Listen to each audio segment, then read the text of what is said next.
Okay. Good morning, everybody. I'm glad that you're here to talk potty training with me on a Saturday morning. It's one of my favorite topics. And I'm not joking when I say that. I really enjoy potty training conversations with parents because to me, potty training is one of those things that can go really well or it can just go horrendously, horribly wrong and be dragged out forever. And I think these conversations on the front end are really helpful to keep you from getting stuck in that mode of, oh my gosh, are we ever going to be fully potty trained? And when will diapering not be running my life anymore? So I'm going to start out by just giving you kind of a little bit of my general philosophy on potty training, some of my basic do's and don'ts, and I've received a few questions over email. The chat is also open, so send anything you want in the chat. Happy to answer anything I can. So first off, I want to say with potty training, really at the end of the day, it's one of the things that children really can control. They say they can control what goes in their mouth and out the other end. So you don't want to get into a power struggle over potty training if you can at all avoid that. The best way, in my opinion, is to start is to really by looking at the cues of the child. One of the worst pitfalls is when parents say, you know, we're going to potty train next week. I'm ready. We're doing this. You can try and you can step into it and you can explore it and see what happens. But if the child is not leading the process, if you are leading the process, it's unlikely to go smoothly. It's likely to drag out because as soon as the kids, it's a control moment, right? So if you're trying to control their body, the first thing they are going to do is try to take that control back. So I recommend a very kind of a hands-off approach and kind of test the waters with some naked time, some backyard undies running around and just kind of feeling it out. But if it doesn't go well right away, it's really okay to take a pause and say, you know what, this just isn't the right time. Some examples of situations where I might say they might just not be ready yet. If you start the process and you're working on it and you're checking timers and you're sending them every 30 minutes and you're doing all of those tricks that your friends do and that the moms groups all do, you know, but they're not picking it up on their end, it's probably just that mind-body connection has not been made yet. And if you don't have the mind-body connection, what you will have is potty trained parents, but not potty trained children. And that's really what we want to avoid. A lot of people ask about, you know, giving them treats or giving them rewards. And I really am a big proponent of this is intrinsically motivated. You're going potty because this is something that you're ready to do, that your body's ready, that your mind is listening to your body and knows what time it is and what you need to do, and not because mom and dad are going to give me an M&M. It needs to really come from within.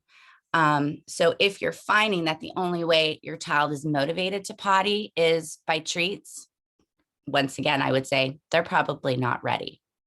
Now, when you talk about readiness for potty training, I would say the range would be anywhere from 20 months to 4.5 years old is when a child can potty train.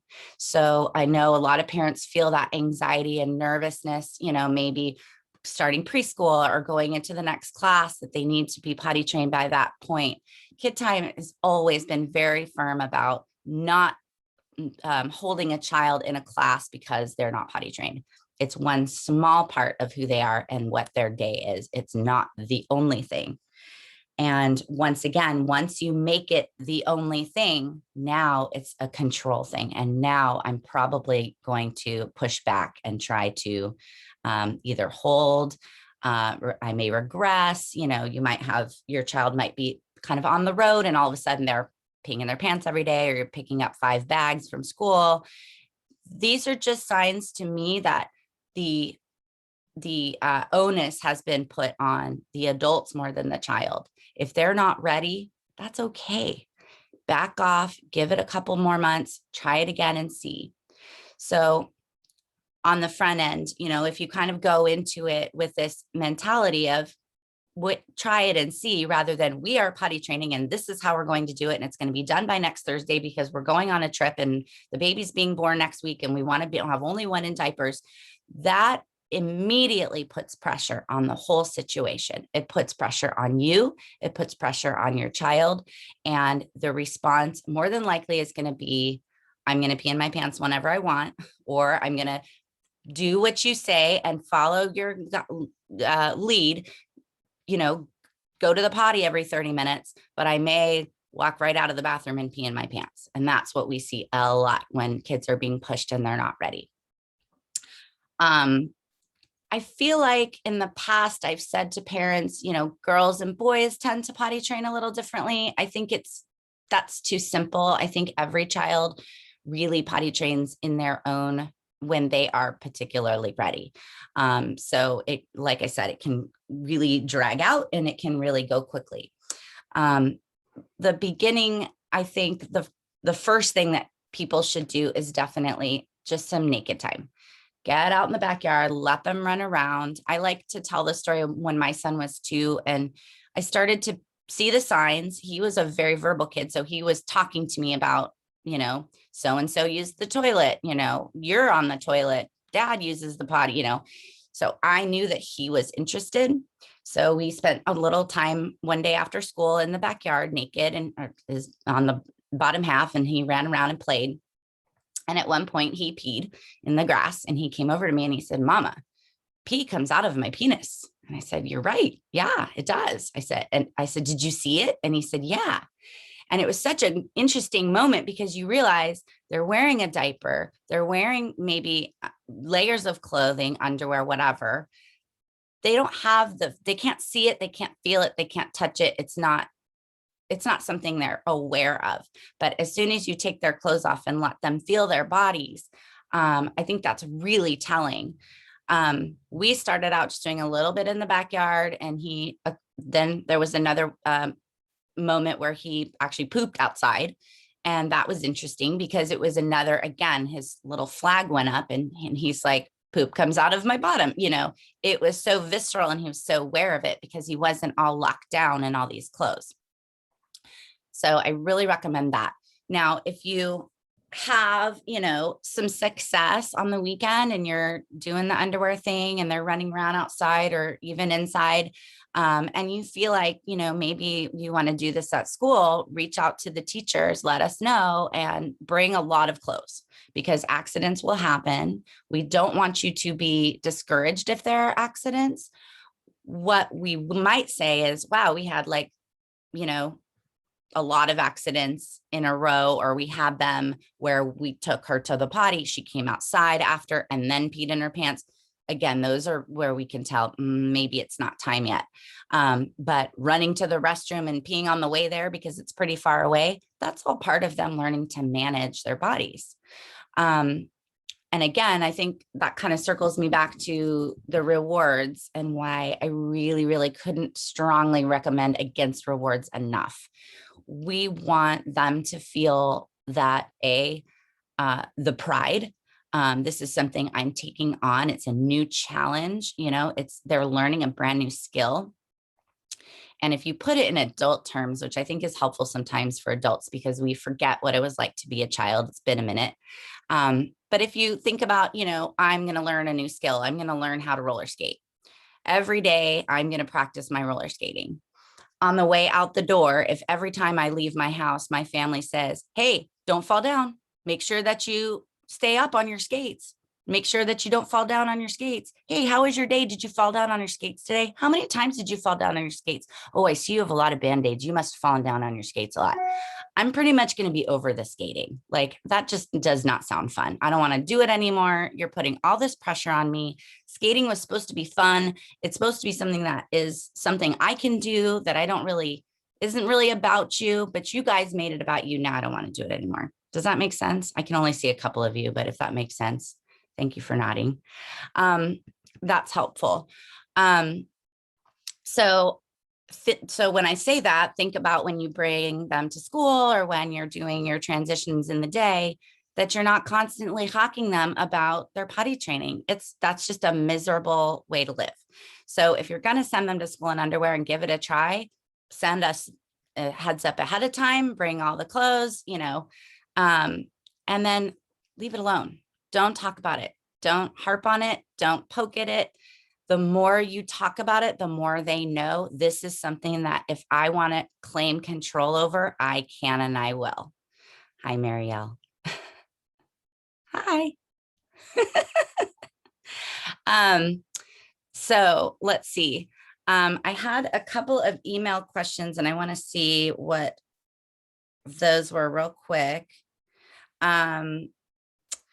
So some questions about doing, taking somebody potty every 30 minutes since they don't always initiate on their own. And there again, I think doing the 30-minute thing is not super useful because again, it's your potty training yourself. You're getting really good at using a timer. I'm really proud of you that you know when 30 minutes is, but I don't have to go potty every 30 minutes on the clock. I don't know about most of you, but probably not. We go and we feel it. And when we feel it, we need to learn what that feels like. And that needs to be up to what's going on inside their body, not what's going on externally. So again, that's where I go back to, please don't do the rewards. It's just not really helpful. We have a question about portable potties versus potty seats, potties you can take with you. I really like to cut out transitions anywhere I can. So in my opinion, if you can put a child on a real toilet, that is ideal.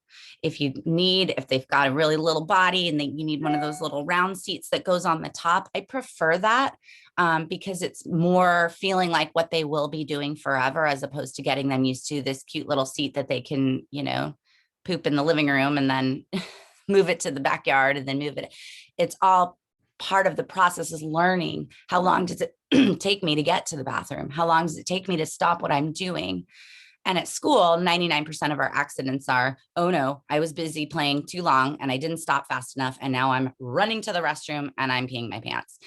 That is a true accident. And that is normal. And that is okay. And that is not something that we would say, oh, they're not ready. We would say, oh, they're ready. They're just still figuring out that, navigating that time frame. Now let's see. As far as the portable potty seats or portable potties, I mean, I don't really have a major issue with them. I just don't really see the point, to be honest. I think if you can cut out having to get used to something new again, that's what I recommend. Even, the littlest pizza pups can learn, and we have to show them how to hold the sides of the seat so that they don't fall in the potty. I mean, how many times have we seen how many times have I seen little ones fall in the toilet? A lot. And, it's just one of those, like they lose their balance and whoa, they go, and that's, again, it's all part of learning. So what we don't want to do is sort of avoid them learning those lessons because we've set them up, because you're not going to be there every minute to set them up. In real life, if you're in Trader Joe's and they have to go to the bathroom, there's no little cute pink potty seat in the French fry aisle. You have to go into the bathroom and use the big toilet or they're going to have an accident. Does that make sense? Okay. Let's see. Questions about signals to look for when it comes to readiness. I think there is sort of this gray area period, right? Like if they're expressing interest and they're talking about it and you give it a try, but they really don't have the connection yet, it's okay to still encourage sitting on the potty. It's still okay to let them wear underwear, maybe over their diaper. So they're getting used to the idea of soon I won't need this anymore. But where it should stop is when you start talking about it. Oh, did you know you can use the toilet? You can use the potty. Once again, tight goes the tushy. They're going to hold their poop. They're going to hold their pee. They're not going to do what you want. because they are in control of their body, and they should be in control of their body. We want our children to learn ownership of their body and how to, what's the word I'm looking for? How to monitor it and how to know what the signals are that it's sending you. Let's see. How do you know when you should give up and try again later? I think people hate this answer, but a lot of times the answer is probably right now if you're asking that question. If you're banging your head against the wall, if they don't care, if they don't care at all, if they don't show any interest, if they actively push back, step back, it's not worth it. Put it down like it's on fire, because if you start fighting that fight, I've seen, the process go on for months and months and years even, because they have figured out this really good way of controlling this whole situation, upsetting you, getting everybody spun up and worried, going to the doctor because now we're constipated. All of that can be avoided if you just say, you know what, it's not the right time. Let's just take a pause. And a lot of times what we see, especially with new kids that are new in preschool, which I know a lot of the people on this call are fairly new to Kid Time South, especially. This is a huge transition. This is something big for them, and they're already transitioning to a new school. I think a pitfall of adulthood is we want to look at, what's efficient and what's going to work best for our family. And we think like, well, the baby's due in October, let's try to get him potty trained in September, and then life will be easier. And all of a sudden October comes along and you've got this kid who's pooping in his pants every day and you can't get, push past it. So I think if there's one big takeaway from this call, it should be know when to just stop. Just nope, call it, move on. It's okay. It might be a month, it might be 6 months, it might be 2 weeks, and they'll turn around and show you the signs. And if you're really not seeing them and you're not sure, please talk to your teachers about it, because we are looking for those signs too. And we are more than happy to let you know. A lot of times we see it because they see their friends going potty at school, and that will spark the interest. Just for your own kind of sense of peace and calm, if you are worried about timing, a lot of parents start to panic when it's pizza pup to lunchy transition. Oh no, they're not potty trained before lunchies. Doesn't matter at all. There's usually at least a quarter of the lunchy classes in diapers, maybe half at the beginning of the school year. That is usually when we see a lot of kids kind of flipping, because now most of the kids are in underwear and they're seeing more of that than they're seeing diapers, and they don't want to be stopping what they're doing to go get a diaper change. They'd rather be in control of that. And that's natural. That's them being ready. So that's when we say, all right, let's jump on it. Let's go for it. Does anyone have any questions so far? The chat is super quiet, so I just want to make sure people have a chance to ask anything, because I can definitely ramble all day about potty training. I think I have a question. Yes, hi Leah. Yeah, so I have a question. We're actually starting again today. It was very timely that you had this Zoom. We had started back, I think, when she was like 20 months, but it was more us doing the timing than her.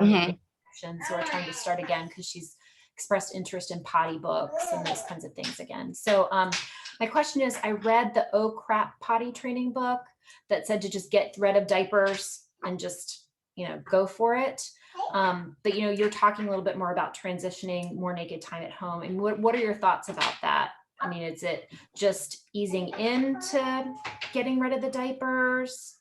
I think it really is going to be fully ready for school on Monday. Right. Well, it's possible if she is truly ready and she is making those connections and it's her choice. Hi, sweetheart. It's entirely possible. I've seen it overnight, when they're ready, they're ready. So I think that's definitely, I wouldn't throw anything out. I don't like anything that's too hard and fast with kids, because we've got to follow their lead. And, if you have a good, successful weekend and you feel great about it, bring a ton of stuff Monday and let's go for it.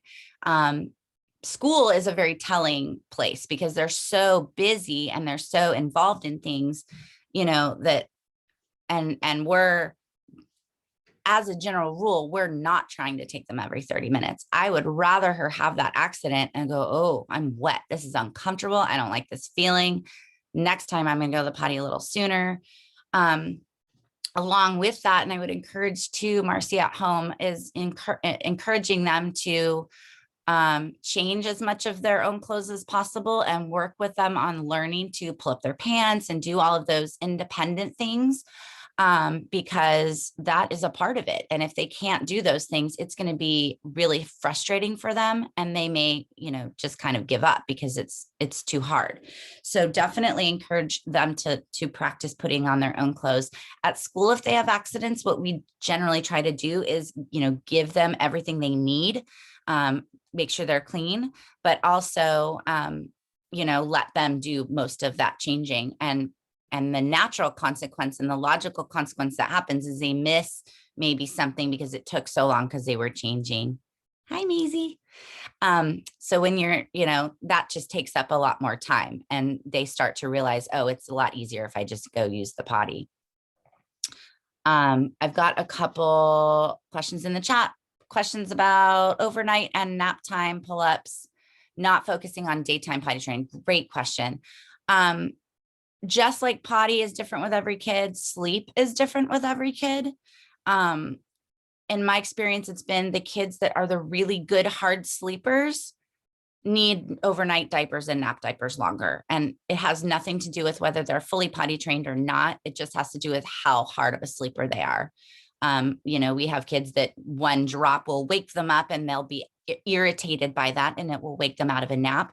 And we have kids that absolutely, my son would have slept through, he can sleep through a hurricane and a tornado. So he wore a nap diaper or an overnight diaper probably till at least 4. And then they just started being dry every morning. But yeah, no problem with that. I think you just preserve yourself. Nobody wants to be washing sheets every single night.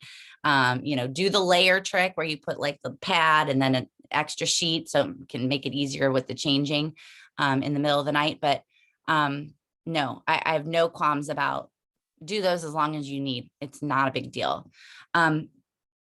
Although I will say I have a very different feeling about pull-ups than I do diapers. Pull-ups, if they're potty training, just put them in underwear. Don't do pull-ups as a middle step. To me, a pull-up is no different than a diaper. If they're wearing it, it feels exactly like a diaper. So they feel that wetness and discomfort in underwear that they don't feel in a pull-up. And that, again, can kind of prolong that process. Let's see. Stopped due to not being ready. Now we're finding he's having a hard time going in his diaper. He really doesn't want to go in the potty, but he's also uncomfortable in his diaper too. Any suggestions on how to encourage him to be comfortable to go regardless of potty or diaper? Okay, this is a really annoying answer. People hate my answers, but this is what it always is stop talking about it. He pick one. If you're still doing diapers right now, totally leave the topic off the table. I would really stop talking about it to him, stop any type of anything that could be construed as pressure, and focus on other things for a little bit and see what happens. If you're not talking about it all the time, he's not thinking about it all the time, he can relax and he can just do what is natural. And that will be maybe still going in his diaper, or maybe he's ready to try undies again. I would prefer if you asked him the question, like, would you like to try them again? Rather than, anything else like I want you to, or you should, or let's do this, or what happened? How come you're not anymore? Hey, Leah, this is actually Holly. I asked the question. Okay. Yes. So just to clarify, we actually don't talk about it, and he actually brings it up. So he kind of goes back and forth between, like, he'll say like I have to go poo poo, but I want to go in the potty, and so we'll take him to the potty. But then he's like, I don't want to go in the potty. I want to go in my diaper. So he's kind of back and forth about it. So we're just trying to encourage him regardless. But I can just tell that he can't quite decide, and I don't know. What's the best way to handle that? Like, should I even let him go in the potty if he wants to? Of course you should. You should definitely let him if he wants to. There again, Okay. this let him take the lead. And maybe the words are, hey, buddy, it doesn't matter to me where you go potty. Whatever feels right to you. It's your body. Yeah. It's your body. Okay. It's your choice. And that's even taking it one step further of taking the pressure off, because it sounds like maybe he's physically ready, but he's not emotionally. He's not quite sure he's ready to let it go yet. And that's normal. You're letting go of your babyhood when you let go of your diapers. You're letting go of that mom's going to change me on the table, all that sort of one-on-one stuff. And for some kids, they don't care at all. And for others, that's a big deal to let it go. So I think maybe that would be a better approach. It's just, whatever you want to do, you can go in the toilet, you can go in the potty. Thanks. Hopefully that helps, Holly. Thank you for asking that question. And Leah, maybe just to kind of dovetail, I think I know what your response will be, but just to give another example, a child who has all the recognition, who knows when they need to go potty, wiggles, who's been able to go to the potty in the past and do it successfully, but now has challenges like at transitional periods, like right before bedtime, where he doesn't want to go to bed, doesn't want to get ready for bed. So it's a challenging time period anyways. And so therefore it's more challenging to accomplish the goal. So that's one transitional period. Like another transitional period would be like in the morning getting ready for daycare. That's a hard transition time, in and of itself. So being successful with the potty during that time, it's a little more challenging too. So is it the same response, wait for the child to be ready for that? Or is there a different approach that you'd suggest? I think transition times are always the hardest of your day anyway. Morning and bedtime are probably the two toughest times for most parents with their kids in the morning. I think it's an emotional readiness that's not there. He may physically be 100% ready, and I wouldn't doubt that at all. But he's got to make the choice. And if he refuses or pushes back or just isn't interested or digs in his heels, these are all signs that I'm just not there yet. But if he's physically there, that's really good, because that just means when he makes the decision, it will probably go pretty well. Once he's ready to do it, it should be pretty simple. But yeah, I would just kind of not worry about it right now. Just let him lead that. And then you won't be in the struggle. Question about more detail about the cues of readiness. Yes, this is a great question.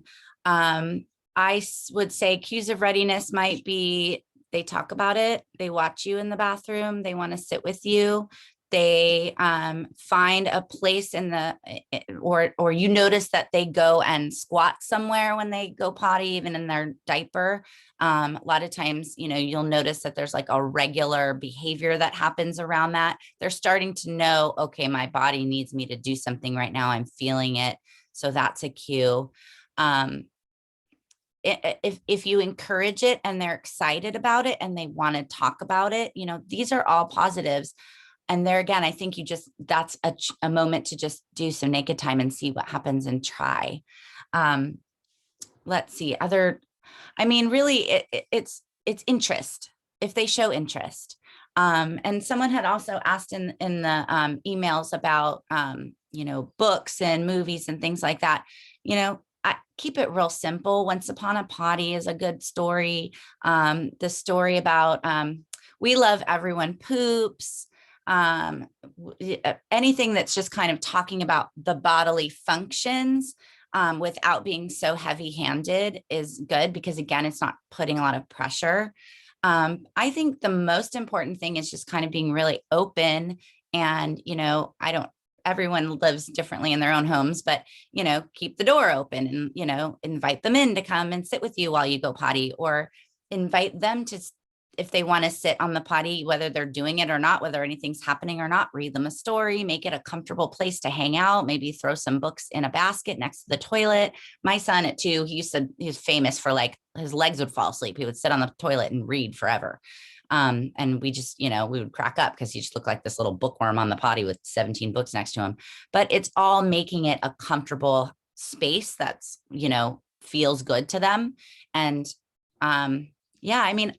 it's not like there's much of a checklist. I think it's just more about what are they showing you?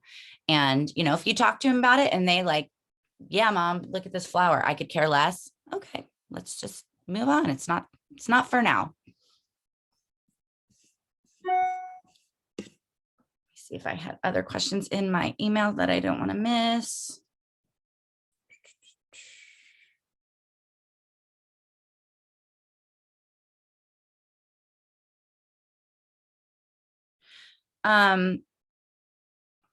I've hit all the questions that I had in my email. So do other people have other questions or specific situations you're in? I just want to kind of leave it open. So I'm not too repetitive. So I have a fun one. Your Marielle, like many toddlers, is now exploring her private parts, and we talk about doing that in her private time.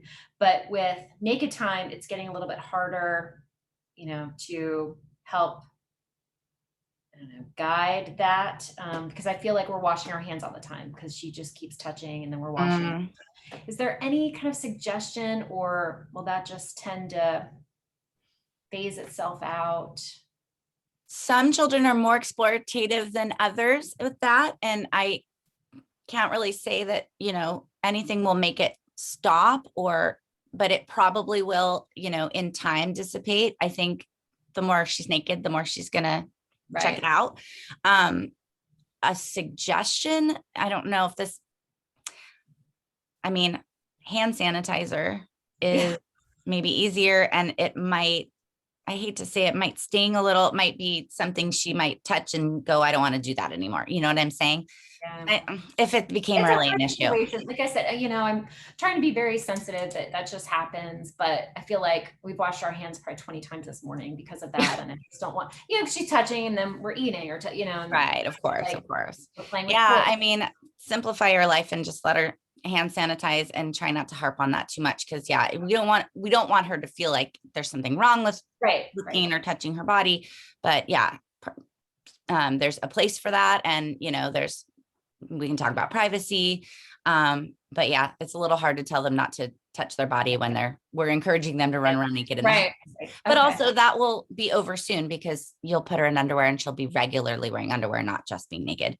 I think the naked is good on the front end. It's good for them to get that exploration and understand that feeling. But it doesn't have to go on forever and ever. Although I have friends whose kids absolutely run around naked all the time outside, and they're very, very happy with that. So whatever works for you and your family.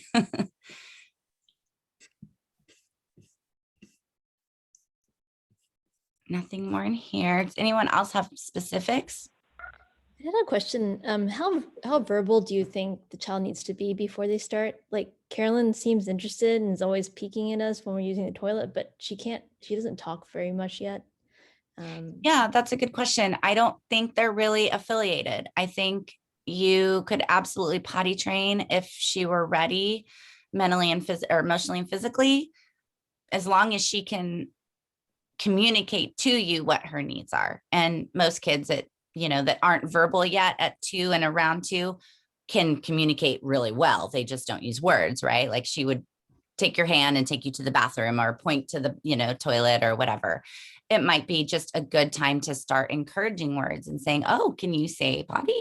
Can you say boo-boo or whatever it is? But I don't think that's really an issue. I think if she can communicate what she needs to you and you can communicate it to her, it doesn't have to be verbal necessarily. I think generally with potty training, if they're really young and they are ready in that way, a lot of times they can potty train pretty quick and easy at that age. Whereas at 3, it might take longer because there's a lot more pushback and it's a lot more, they're more, they have more wherewithal to fight back kind of. But I don't know. It's funny. People always say the terrible twos, but my twos teacher at Mayhew, Miss Erin, and I always say like the twos are the most compliant, easy kids of all of our age groups. It's like they haven't really figured out the arguing yet. 3 is where they really start kind of pushing back and poking and knowing how to test a lot better. They're much more savvy at it. So I think, if you think she's interested and you want to start encouraging her to sit on the potty and doing the books and all that kind of stuff, why not give it a try? See what happens. She might surprise you. But yeah, I wouldn't be discouraged about language. I don't think that's really a factor unless she couldn't communicate it to you. And then she'll be frustrated, and you just want to kind of not, put yourself into that corner and put her into that corner where people are frustrated. Okay, thank you. I've got another one, Leah. Sure. Potty training is a challenge of itself, and another one is just staying hydrated and drinking enough water. And I mean, one of the things that we're seeing is that going poo is more challenging, when Ben doesn't drink enough water, and isn't fully hydrated, and we, make it available. But is there any insight that you can share on just, having better hydrated kid? I mean, to allow for easier times going poo. Yeah, no, that's a good point. That's a really good point. And it's really important that they're hydrated. Modeling is everything. If he sees you sitting on the couch chugging a water bottle, he's going to want one too. He wants to do what you're doing. You're the coolest guy in the world to him. So anybody, I think that modeling the behavior is the best way to convince kids to do things, to, again, it's like we want to trick them in a way. We want to make them think that these are all their ideas and that you're doing what you want to be doing, but really I'm guiding the choices. And I think, if you just really make it available and make it not overkill it and not make it, a huge deal, but hey, every night, when we sit on the couch, we have our water. I have mine, you have yours, and just kind of make it habit and part of the day. That's definitely going to work better than any type of pushing, nagging, reminding, poking. Again, anytime they sense that, oh, this is something that's going to spin up my parents, that's something they can control. And then you're opening the door for them to clamp down on that control. And maybe they will, and maybe they won't. Sometimes it's not a need that they have right now to control, but for the most part, they don't have a lot of control over their life. So they're going to find it any way they can.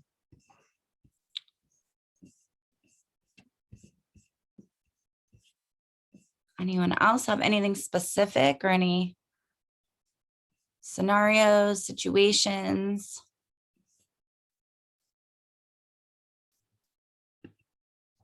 Okay, well, I hope this is helpful. But I also know that everybody has a different situation. And if you want to ever reach out and chat one-on-one and kind of strategize some of this stuff, please feel free. I'm just the three faces that I'm looking at on my screen right now. All three of your children are slightly different ages and in totally different stages than one another. And they all could be right on the cusp of potty training. It's just really depends on, are all of those mind-body connections being made?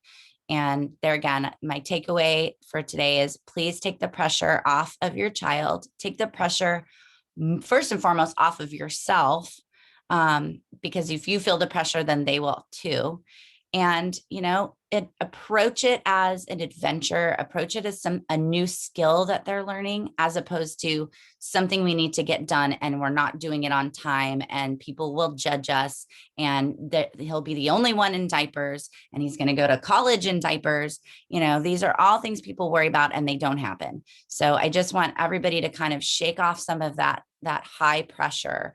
I don't care if your child needs a diaper at night until he's 6. I'll say to you, congratulations. You probably get sleep at night because your child is probably sleeping through the night if you're, having an accident every night. If they're not waking up to go potty rather. So, there is no one,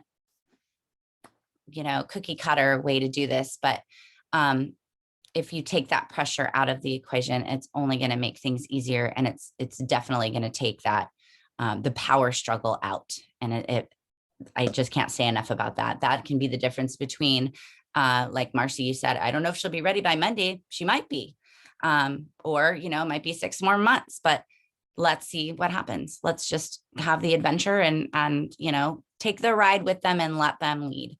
Don't push, don't prod, and listen. If they're saying to you, I don't want to do this, it's your body. you get to say that. That's your choice. You know, we want them to grow up knowing they have agency over their bodies. And I think, you know, any sort of M&M rewards or bribing or prodding or any of that is all we're doing is controlling their body, and they know it. So that's definitely my bottom line spiel. Is there any other questions or anything else anyone wants to talk about?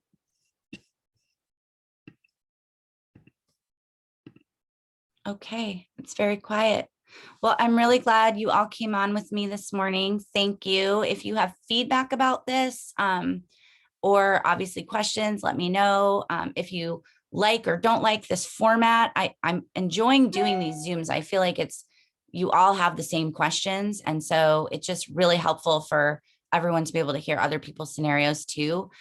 So any feedback you have, if there's a way we could tweak the format or other topics that you're interested in hopping on a Zoom with me about, please let me know so we can continue to learn together and do what's best for our Thank you. kiddos. Thank you, Leah, for the time and the forum. Of course, you. absolutely. Super If I helpful. haven't met you yet, hi. Some of you are new and I haven't met you, so I'll have to come down to South and meet you soon. Thank you. All right, take care, y'all. Have a good Saturday. Bye. Thank Bye. you. Bye. Thanks.